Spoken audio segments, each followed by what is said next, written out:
CPM-ന്റെ പിന്നെ മുൻ മുഖ്യമന്ത്രി പിണറായി വിജയനും MP ഗോവിന്ദനെയും ആ സ്ഥാനത്ത് നിന്ന് അണികൾ മാറ്റാൻ പോവുകയാണ്. അഭൂതപൂർവമായിട്ടുള്ള ഈ എതിർപ്പ് കൊണ്ടാണ് ഈ 8 ദിവസം കഴിഞ്ഞിട്ടും പിണറായി വിജയനെ തീരുമാനിക്കാൻ പറ്റാത്തത് എന്നുള്ളത് വളരെ വ്യക്തമല്ലേ? പിണറായി വിജയനെ തിരസ്കരിച്ചു കഴിഞ്ഞാൽ പിണറായി വിജയൻ ആ സ്ഥാനത്ത് നിന്ന് മാറി നിൽക്കേണ്ടി വരും. അതിൻ്റെ സൂചന ഉള്ളതുകൊണ്ടാണ് പിണറായി വിജയൻ മടിച്ച് ഇങ്ങനെ നിൽക്കുന്നത്. നമസ്കാരം. തെരഞ്ഞെടുപ്പ് ഫലം വന്നിട്ട് ഒരാഴ്ച കഴിഞ്ഞിരിക്കുന്നു. പക്ഷേ ഇതുവരെ മുഖ്യമന്ത്രി ആരാണ് എന്നുള്ള കാര്യത്തിൽ ഇതുവരെ യാതൊരു തീരുമാനവുമായിട്ടില്ല. മുഖ്യമന്ത്രി മാത്രമല്ല, പ്രതിപക്ഷ നേതാവിനെയും ഇതുവരെ തിരഞ്ഞെടുത്തിട്ടില്ല. മുൻകാലങ്ങളിലായിരുന്നുവെങ്കിൽ പ്രതിപക്ഷ നേതാവ് പിണറായി വിജയൻ, കാരണം ക്യാബിനറ്റ് റാങ്ക് ഉള്ളതുകൊണ്ട് അദ്ദേഹം അത്തരം ഔദ്യോഗിക വസതിയും ഔദ്യോഗിക വാഹനവും മറ്റ് സൗകര്യങ്ങളെല്ലാം ഉള്ളതുകൊണ്ട് അദ്ദേഹം ഒരിക്കലും അത് വിട്ടുകളയില്ല. ആ ഒരു കണക്ക് കൂട്ടലായിരുന്നു. പക്ഷേ പിണറായി വിജയനെ പരിഗണിക്കുന്നുണ്ടെങ്കിലും പിണറായി വിജയൻ വേണ്ട എന്നുള്ളൊരു എതിർപ്പാണ് CPM-ന്റെ ഭാഗത്തു നിന്നുണ്ടാകുന്നത്. ഇത് മാത്രമല്ല, KN ബാലഗോപാലിനെയും പരിഗണിക്കുന്നു. മുമ്പായിരുന്നുവെങ്കിൽ, ഇലക്ഷന് മുമ്പായിരുന്നുവെങ്കിൽ പിണറായി വിജയൻ ഞാൻ പ്രതിപക്ഷ നേതാവ് എന്ന് പറഞ്ഞാൽ അതിനൊരു അപ്പീലില്ല. പക്ഷേ ഇപ്പോൾ കണ്ണൂരിൽ തന്നെ പിണറായി വിജയനെതിരെ വളരെ ശക്തമായിട്ടുള്ള പ്രതിഷേധങ്ങൾ ഉയരുന്നത് കൊണ്ടാണ്, അതായത് പ്രതിപക്ഷ നേതാവാകുന്നതിന്, അതാണ് ഇപ്പോൾ ഈ ഒരു തീരുമാനം നീട്ടിക്കൊണ്ടുപോകാൻ കാരണമാണെന്നാണ് നമുക്ക് കിട്ടിയിരിക്കുന്ന വിവരം. എന്തായാലും അതൊരു പരിധിവരെ യാഥാർത്ഥ്യവുമാണ്.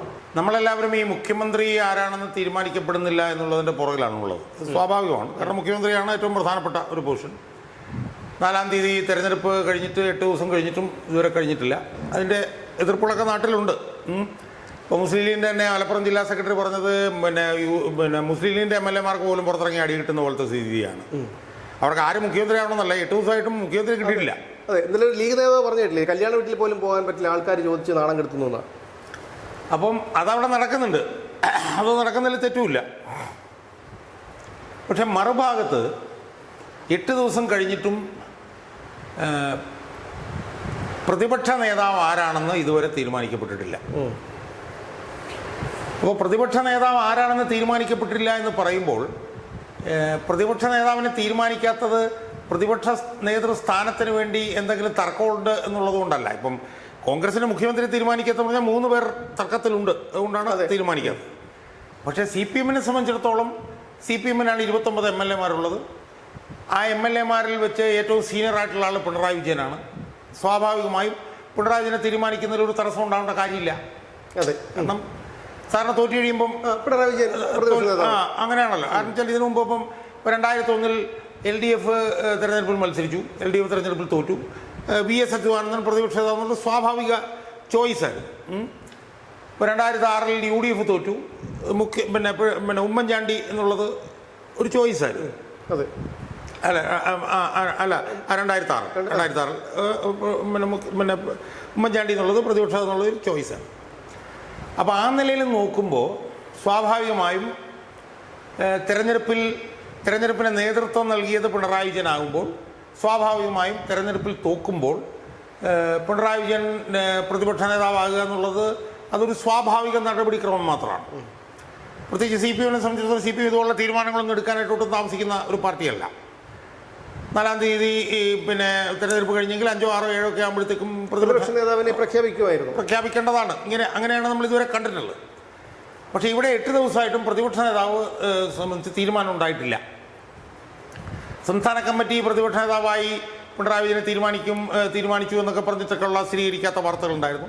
ഇന്നലെ പോളിറ്റ് ബ്യൂറോ ഉണ്ടായിരുന്നു. പോളിറ്റ് ബ്യൂറോയിൽ ഈ കാര്യം ചർച്ചയ്ക്ക് വന്നപ്പോൾ അത് സംസ്ഥാന കമ്മിറ്റിയാണ് തീരുമാനിക്കേണ്ടത് എന്നൊക്കെ പറഞ്ഞ് പിന്നെ ഒഴിയുകയാണ് ചെയ്തത്. പക്ഷേ അവിടെ നടന്ന ചർച്ചകളിലെ ഒരു പ്രധാനപ്പെട്ട കാര്യമായിട്ട് നമ്മൾ മനസ്സിലാക്കിയതെന്ന് വെച്ച് കഴിഞ്ഞാൽ, ഒരാൾക്ക് തിരഞ്ഞെടുപ്പ് തോൽവിയുടെ ഉത്തരവാദിത്വം ഒരാളിലേക്ക് കേന്ദ്രീകരിക്കുന്നത് ശരിയല്ല. CPM-ആണ് പിന്നെ തെരഞ്ഞെടുപ്പിൽ നേതൃത്വം നൽകിയത്. അതുകൊണ്ട് തോറ്റിട്ടുണ്ടെങ്കിൽ തോൽവിയുടെ ഉത്തരവാദിത്വം CPM-നാണ്. അല്ല, പിണറായി വിജയനിലേക്ക് മാത്രമായിട്ട് ആ ഉത്തരവാദിത്വം. അവിടെയും പ്രശ്നം എന്താണ്? ഇപ്പൊ തോൽവിയുടെ ഉത്തരവാദിത്വം CPM-നാണെങ്കിൽ CPM-നെ ആ തോൽവിയിലേക്ക് നയിച്ചവർ മാറണ്ടേ? അതിനെക്കുറിച്ച് അവരൊന്നും പറയുന്നില്ല. തോൽവിയുടെ ഉത്തരവാദിത്വം CPM-നാണെങ്കിൽ സ്വാഭാവികമായി CPM-ന്റെ സംസ്ഥാന സെക്രട്ടറി ഒഴിയണമല്ലോ. അതെ, മനസ്സിലായി. പിന്നെ പിണറായി വിജയനെ സംബന്ധിച്ചിടത്തോളം പിണറായി വിജയന് ഉത്തരവാദിത്തമില്ല എന്ന് പറയുമ്പോഴും പിണറായി വിജയൻ CPM തന്നെയാണ്. CPM-ന്റെ പോളിറ്റ് ബ്യൂറോ മെമ്പറിലാണ് മുഖ്യമന്ത്രിയായത്. അപ്പോൾ എന്തായാലും ഇതിനകത്തൊരു അസ്വസ്ഥത നമുക്ക് കാണാൻ കഴിയുന്നുണ്ട്. 8 ദിവസമായിട്ടും പ്രതിപക്ഷ നേതാവ് വന്നിട്ടില്ല. സ്വാഭാവികമായും പ്രതിപക്ഷ നേതാവിനെ പെട്ടെന്ന് ആ സ്ഥാനത്തേക്ക് തിരഞ്ഞെടുക്കേണ്ടതാണ്. എന്നാൽ പോലും 8 ദിവസത്തിനുള്ളിൽ വന്നിട്ടില്ല എന്ന് പറയുമ്പോൾ എന്തോ എവിടെയോ ചീഞ്ഞു നാറുന്നു എന്നുള്ളത് ഒരു വസ്തുതയാണ്. എന്തുകൊണ്ട് പിണറായി വിജയനെ പിന്നെ പ്രതിപക്ഷ നേതാവാക്കാൻ കഴിയുന്നില്ല?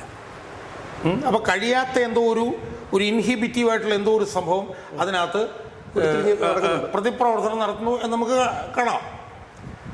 അതെന്താണെന്ന് നമ്മൾ നോക്കുമ്പോൾ നമുക്ക് കാണാൻ കഴിയുന്നത് CPM-ൻ്റെ ചരിത്രത്തിൽ ഇതുവരെ ഉണ്ടാകാത്ത നിലയിലുള്ള വലിയൊരു എതിർപ്പ് CPM-ൻ്റെ അണികളിൽ നിന്ന് അടിത്തട്ടിൽ നിന്നും മുകളിലേക്ക് ഇങ്ങനെ തിളച്ചു മറിയുന്നു എന്നുള്ളതാണ് അതിന് കാരണമായി നമുക്ക് കാണാൻ പറ്റുന്നത്. അതിൻ്റെ കാരണം എന്താണെന്ന് വെച്ചാൽ പല കാരണങ്ങളുണ്ട്. ഒന്ന്, ഇത്ര ചരിത്ര പ്രധാനമായിട്ടുള്ളൊരു വിധി UDF ഇതുവരെ കേരളത്തിൽ കിട്ടിയിട്ടില്ല. UDF ഇതിനു മുമ്പ് 2001 99 സീറ്റ് ഉണ്ടാകുമെന്നെങ്കിൽ ഇപ്പോൾ 102 സീറ്റിലേക്ക് വന്നു. രണ്ട്, ആ വിജയം എന്ന് പറയുന്നത് CPM-ൻ്റെ അണികൾ ഉണ്ടാക്കി കൊടുത്തതാണ് എന്ന് ഏതാണ്ട് ഇപ്പോൾ തെളിഞ്ഞിരിക്കുന്നു. കാരണം CPM-ൻ്റെ അണികളുടെ സഹായമില്ലായിരുന്നെങ്കിൽ ഒരു 75-80 സീറ്റിലൊന്നും നിന്നേനെ. അതെ, അത് 102 എത്തിയെന്ന് പറയുമ്പോൾ അത് CPM-ൻ്റെ അണികൾ കൊടുത്ത വിജയമാണ് എന്നുള്ളത് ഒരു തർക്കമില്ലാത്ത കാര്യമാണ്. ആ CPM-ൻ്റെ അണികളുടെ ഇടയിൽ നിന്ന് ഉരുത്തിരിഞ്ഞു വരുന്ന അഭൂതപൂർവമായിട്ടുള്ള ഈ എതിർപ്പ് കൊണ്ടാണ് ഈ 8 ദിവസം കഴിഞ്ഞിട്ടും പിണറായി വിജയനെ തീരുമാനിക്കാൻ പറ്റാത്തത് എന്നുള്ളത് വളരെ വ്യക്തമല്ലേ? ഇപ്പോൾ ഉദാഹരണത്തിന് പിണറായി വിജയനാണ് നേതൃത്വം നൽകിയത് CPM. ആ നേതൃത്വം നൽകിയ CPM-ൻ്റെ പിണറായി വിജയൻ തന്നെ വളരെ എഴഞ്ഞാണ് 50,000 കൂടി ഭൂരിപക്ഷം കിട്ടുന്ന സ്ഥലത്ത് 12,000 വോട്ടിനാണ് ഇപ്പോൾ അവിടെ ജയിച്ചിട്ടുള്ളത്. 19,247 30,000-ഓളം വോട്ട് പോയി. അതെല്ലാം CPM-കാരുടെ വോട്ടാണ്. അപ്പോൾ ഒരു 60,000-70,000 വോട്ട് ജയിക്കുമെന്ന് പറഞ്ഞിരുന്നിടത്താണ്. കാരണം അടുത്ത മന്ത്രിസഭയിലെ മുഖ്യമന്ത്രിയായിട്ടാണ് മത്സരിച്ചത്. അപ്പോഴാണ് ഇത്രയും വോട്ട് അവിടെ പോയിരിക്കുന്നത്. ഇനി അവിടെ തന്നെ കോൺഗ്രസ്സുകാർ ഗൗരവമായിട്ടൊന്ന് ഇടപെട്ടിരുന്നെങ്കിൽ അവിടെ പിണറായി വിജയൻ തോൽക്കുമായിരുന്നു. കാരണം അവിടെ പോയ ഏക നേതാവ് പിണറായി വിജയൻ മാത്രമാണ്. VD സതീശനോട് കാല് പിടിച്ച് പറഞ്ഞിട്ട് അയാൾ പോയില്ല. എന്തിനു പറയുന്നത്, ഇപ്പോഴത്തെ പുതു നേതാവുണ്ടല്ലോ, പിന്നെ എന്താണ്, ഷാഫി പറമ്പിൽ, അയാളെക്കുറിച്ച് നമുക്ക് വേറൊരു വീഡിയോ ചെയ്യണം, ഒന്ന് ഓർത്തോണം. അയാൾ ഏതാണ്ട് 69 മണ്ഡലങ്ങളിൽ പോയി റോഡ് ഷോ നടത്തി അതിൻ്റെ വീഡിയോ എടുത്തിട്ട് റീലായിട്ട് ഇട്ടിട്ട് KPC പ്രസിഡന്റ് ആവാൻ നടക്കുന്ന ആളാണ് അയാൾ 69 മണ്ഡലങ്ങളിൽ പോയി. 69 മണ്ഡലങ്ങളിൽ പോയിട്ടും അയാൾ ധർമ്മടത്ത് അവിടുത്തെ സ്ഥാനാർത്ഥി അബ്ദുൾ റഷീദ് വിളിച്ചിട്ട് പോയില്ല. അതുകൊണ്ടാണ് അവിടെ തോറ്റത്. അവിടെ കട്ടിച്ച് മുതിർന്ന നേതാക്കൾ ആരെങ്കിലും 2 പേര് പോയി അവിടെ പ്രചാരണം നടത്തിയിരുന്നെങ്കിൽ ഉറപ്പായും 20,000 വോട്ട് കിട്ടിയാൽ അപ്പം അതുകൊണ്ടാണ് അയാൾ അവിടെ തോറ്റത്. അപ്പം തെരഞ്ഞെടുപ്പിൽ നേതൃത്വം കൊടുത്ത പിന്നെ നേതാവ് തന്നെ എഴഞ്ഞ് ജയിക്കുന്നു. കണ്ണൂർ ജില്ലയിൽ ഇതുവരെ ഉണ്ടാകാത്ത തരത്തിലുള്ള അതിഭീകരമായിട്ടുള്ള തിരിച്ചടി കണ്ണൂർ ജില്ലയിൽ ഉണ്ടാകുന്നു. കണ്ണൂർ ജില്ലയിൽ മാത്രമല്ല, ഏത് ജില്ല എടുത്ത് നോക്കിക്കഴിഞ്ഞാൽ ആ ജില്ലകളിലൊക്കെ തന്നെ അടിമുടി പിണറായി വിരോധം ആളിക്കത്തിക്കൊണ്ടിരിക്കുന്നു.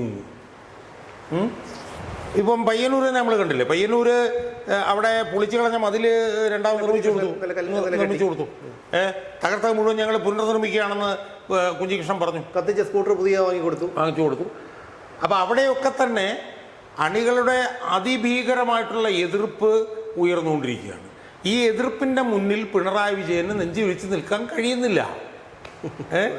അത് കഴിയാത്തത് കൊണ്ടാണ് അയാൾക്ക് പ്രതിപക്ഷ നേതൃസ്ഥാനത്തേക്ക് വരാനായിട്ട് അയാളും ഇങ്ങനെ മടിച്ച് നിൽക്കുന്നത്. ഒന്നത്. രണ്ട്, നമ്മൾ കഴിഞ്ഞ ദിവസം പറഞ്ഞ പോലെ അയാൾക്ക് നിയമസഭയിലേക്ക് വരാനും ഭയമുണ്ട്. കാരണം നിയമസഭയിൽ ചെറുപ്പക്കാരുടെ ഒരു വലിയ കൂട്ടമാണ് നിയമസഭയിലേക്ക് വരുന്നത്. അവർ ഈ പറഞ്ഞ കടിച്ച് കീറി കൊത്തി പറിക്കും, പപ്പും കൂടെയും പറിച്ചുകളയും, മനസ്സിലായത്?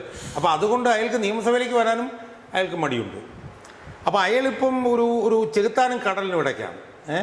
അയാൾക്ക് മാറി നിൽക്കണമെന്ന് ആഗ്രഹമുണ്ട്. പക്ഷേ മാറി നിൽക്കാൻ അയാളുടെ ഭാര്യയും മകളും സമ്മതിക്കില്ല.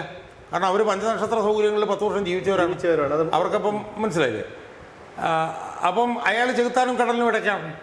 അയാൾക്ക് മാറി നിൽക്കണമെന്നുണ്ട്, പക്ഷേ അയാളുടെ ഭാര്യയും മക്കൾ സമ്മതിക്കുന്നില്ല. അത്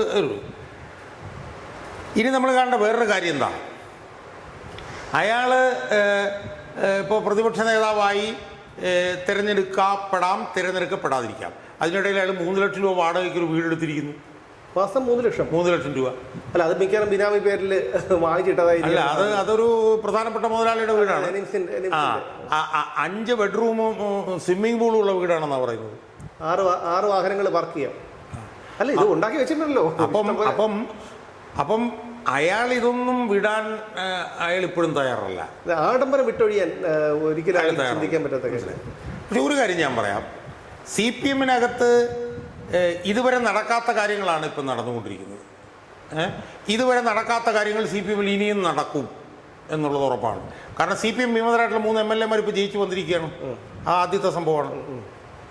അപ്പോൾ അതുകൊണ്ട് തന്നെ പിണറായി വിജയൻ പ്രതിപക്ഷ നേതാവായി തിരഞ്ഞെടുക്കപ്പെട്ടാൽ പോലും CPM-ൻ്റെ അണികൾ അത് അംഗീകരിക്കാൻ പോകുന്നില്ല.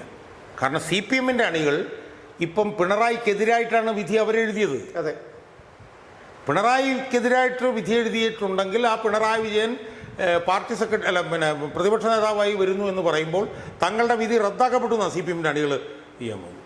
ഇപ്പോൾ താഴെത്തട്ടിലേക്ക് ചർച്ചയ്ക്കെന്നും പറഞ്ഞ് വിട്ടിരിക്കുകയാണല്ലോ. ഈ താഴെത്തട്ടിലേക്കുള്ള ചർച്ചകളിൽ എല്ലാം തന്നെ പിണറായി വിജയൻ പിന്നെ ഈ പാർട്ടിക്കൊരു ബാധ്യതയാണെന്നും അയാൾ പ്രതിപക്ഷ നേതാവാകാൻ പാടില്ല എന്നുമാണ് പാർട്ടി അണികളുടെ തീരുമാനമെങ്കിൽ, കാരണം പാർട്ടി അണികളോട് ചോദിക്കുന്നത് അവരുടെ തീരുമാനമാണല്ലോ. അതെ, ആ തീരുമാനം ഞങ്ങളുടെ തീരുമാനം ഇതാണ് എന്ന് പാർട്ടി അണികൾ മുകളിലേക്ക് പറഞ്ഞു വന്നാൽ, അങ്ങനെയാണ് പറയുന്നതെന്നാണ് കേൾക്കുന്നത്. അല്ല, ഞാൻ പറഞ്ഞത് അങ്ങനെ പറഞ്ഞു വന്നാൽ ഇപ്പോൾ പറയുന്നത് എന്താണ്, ഒരു പാർട്ടി കോൺഗ്രസ് തീരുമാനിച്ച് അടുത്ത പാർട്ടി കോൺഗ്രസ്സിൽ ഇറങ്ങിപ്പോകുള്ളൂ എന്നാണ്. അതൊക്കെ CPM-ൻ്റെ സാധാരണ നടപടിക്രമങ്ങളാണ്. അത്യസാധാരണമായിട്ടുള്ള നടപടിക്രമങ്ങളാണ് ഇനി CPM-ൽ നടക്കാൻ പോകുന്നത്. പാർട്ടി അണികൾ ഇയാളെ വേണ്ട, പാർട്ടി അണികൾ MP ഗോവിന്ദനെ വേണ്ട എന്ന് താഴെത്തട്ടിൽ നിന്ന് തീരുമാനിച്ച് മുകളിലേക്ക് വന്നാൽ ഈ പാർട്ടിക്ക് ഒന്നും ചെയ്യാൻ പറ്റില്ല. കാരണം എന്താണ്, പാർട്ടി അണികൾ പറയുന്നത് പോലെ ചെയ്തില്ലെങ്കിൽ പാർട്ടി അണികൾക്ക് ഇപ്പോൾ വിശ്വസിക്കാൻ 3 MLA-മാർ അപ്പുറത്തുണ്ട്. അതെ, പാർട്ടി അണികൾ അവരുടെ പുറകെ പോകും. ഇതുവരെ അതൊന്നും ഇല്ലായിരുന്നു. അപ്പം അതുകൊണ്ട് തന്നെ ഒരു സംശയവും വേണ്ട, പിണറായി വിജയൻ പ്രതിപക്ഷ നേതാവായാൽ തന്നെ കേരളത്തിലെ ലക്ഷക്കണക്കിന് വരുന്ന 5 ലക്ഷം പാർട്ടി അംഗങ്ങളുണ്ട്. അവരിൽ തന്നെ ബഹുഭൂരിപക്ഷം ആളുകളും പിണറായി വിജയനെ തിരസ്കരിച്ചു കഴിഞ്ഞാൽ പിണറായി വിജയൻ ആ സ്ഥാനത്ത് നിന്ന് മാറി നിൽക്കേണ്ടി വരും. അതിൻ്റെ സൂചന ഉള്ളതുകൊണ്ടാണ് പിണറായി വിജയൻ മടിച്ച് ഇങ്ങനെ നിൽക്കുന്നത്. മനസ്സിലായോ? കാലം കഴിയും തോറും പിണറായി വിജയനെതിരായിട്ടുള്ള ആരോപണങ്ങളും കാര്യങ്ങളും എല്ലാം ശക്തിപ്പെട്ടു വരും. അല്ല, അത് പിണറായി വിജയന്റെ ഒരു എതിർപ്പ് മാത്രമല്ല, അദ്ദേഹത്തിന് സ്ഥാനം ഏറ്റെടുക്കണമെന്ന് ആഗ്രഹം ഉണ്ടായിരിക്കാം. പക്ഷെ പാർട്ടിക്കുള്ളിൽ തന്നെ നേതാക്കൾ പരസ്യമായി വിയോജിപ്പ് പ്രകടിപ്പിച്ചിട്ടുണ്ട്. അല്ല, ഞാൻ പറയുന്നത് ഈ പാർട്ടിക്കുള്ളിലെ നേതാക്കന്മാരുടെ എതിർപ്പൊന്നും അല്ല എതിർപ്പായി വരാൻ പോകുന്നത്. പാർട്ടി അണികളോട് ചോദിക്കുമെന്ന് പറഞ്ഞിരിക്കുന്നു. ആ പാർട്ടി അണികൾ ഒരു സംശയവും വേണ്ട, അസന്നിഗ്ധമായി അർത്ഥശങ്കയ്ക്കിടയില്ലാത്ത വിധം പിണറായി വിജയനെ ഞങ്ങൾ തിരസ്കരിച്ചതാണ്, അയാളാണ് പിന്നെ തോൽവിക്ക് ഉത്തരവാദി, അതുകൊണ്ട് അയാൾ പ്രതിപക്ഷ നേതാവായാൽ അയാളെ അംഗീകരിച്ചു എന്ന് വരും. അതുകൊണ്ട് പാർട്ടി അണികൾ ഐക്യകണ്ഠേന ഇയാൾ പ്രതിപക്ഷ നേതാവാകാനും മറ്റേയാൾ പാർട്ടി സെക്രട്ടറി സ്ഥാനത്ത് നിന്ന് മാറണം എന്നൊരു തീരുമാനമാണ് മുകളിലേക്ക് വരുന്നതെങ്കിൽ ഇവർക്കൊന്നും ചെയ്യാൻ പറ്റില്ല. ഇവർക്ക് അവരെ മാറ്റിയേ മുന്നോട്ട് പോകാൻ പറ്റുള്ളൂ. കാരണം പാർട്ടി അണികൾ കൊടുത്ത സന്ദേശം എന്താ? പാർട്ടി അണികൾ കൊടുത്ത സന്ദേശം എന്നാൽ പിണറായി വിജയൻ ആ സ്ഥാനത്തിരിക്കാൻ യോഗ്യനല്ല, പാർട്ടി സംസ്ഥാന സെക്രട്ടറി MP ഗോവിന്ദൻ ആ സ്ഥാനത്തിരിക്കാൻ യോഗ്യനല്ല. ഇതാണ് പാർട്ടി അണികൾ കൊടുത്ത സന്ദേശം. ഇപ്പോൾ പാർട്ടി അണികളോട് ചോദിക്കുമെന്നും പറയുന്നു. പാർട്ടി അണികളോട് ഇപ്പോൾ ചോദിച്ചില്ലായിരുന്നെങ്കിൽ ഒരുപക്ഷെ ഇവർക്ക് ഈ സ്ഥാനത്ത് ഇരിക്കാൻ പറ്റുമായിരുന്നു. പക്ഷേ പാർട്ടി അണികളോട് അഭിപ്രായം ചോദിക്കാൻ പോവാണ്. സ്വാഭാവികം പാർട്ടി അണികൾ ബ്രാഞ്ചിൽ നിന്ന് തന്നെയുള്ള അണികൾ മുകളിലോട്ട് ഇവർ രണ്ടുപേരും വേണ്ട എന്നുള്ള തീരുമാനമെടുത്താണ് മുകളിലേക്ക് വരുന്നതെങ്കിൽ അടുത്ത പാർട്ടി കോൺഗ്രസ് വരെ നിന്ന് കാത്തിരിക്കാൻ പറ്റില്ല. ഇവരെ രണ്ടുപേരെയും മാറ്റുന്ന നിലയിലേക്ക് കാര്യങ്ങൾ പോകും. കാരണം മാറ്റിയില്ലെങ്കിൽ അപ്പുറത്ത് 3 MLA-മാർ നിൽക്കുകയാണ്. അവരുടെ കൂടെ പോയി ചേരാൻ ഇവർക്ക് ആരും മടിയുണ്ടാവില്ല. മനസ്സിലായി? അപ്പോൾ അതുകൊണ്ട് അത്യസാധാരണമായിട്ടുള്ള സംഭവവികാസങ്ങൾക്ക് സാക്ഷ്യം വഹിക്കാൻ പോവുകയാണ് CPM-ൻ്റെ പിന്നെ മുൻ മുഖ്യമന്ത്രി പിണറായി വിജയനും MP ഗോവിന്ദനെയും ആ സ്ഥാനത്ത് നിന്ന് അണികൾ മാറ്റാൻ പോവുകയാണ്. കുഞ്ഞികൃഷ്ണൻ്റെ പുസ്തകത്തിലെ തലവാചകം അന്വർത്ഥമാക്കാൻ പോവുകയാണ്. അണികൾ നേതൃത്വത്തെ തിരുത്താൻ പോവുകയാണ്. അണികൾ നേതൃത്വത്തെ തിരുത്തിക്കൊണ്ടല്ലേ പയ്യന്നൂരിലും തളിപ്പറമ്പിലും തൃക്കരിപ്പൂരും അമ്പലപ്പുഴയിലൊക്കെ വിജയം ഉണ്ടായത്. അപ്പോൾ അതുകൊണ്ട് ആ അണികൾ ഇനിയും നേതൃത്വത്തെ തിരുത്തും.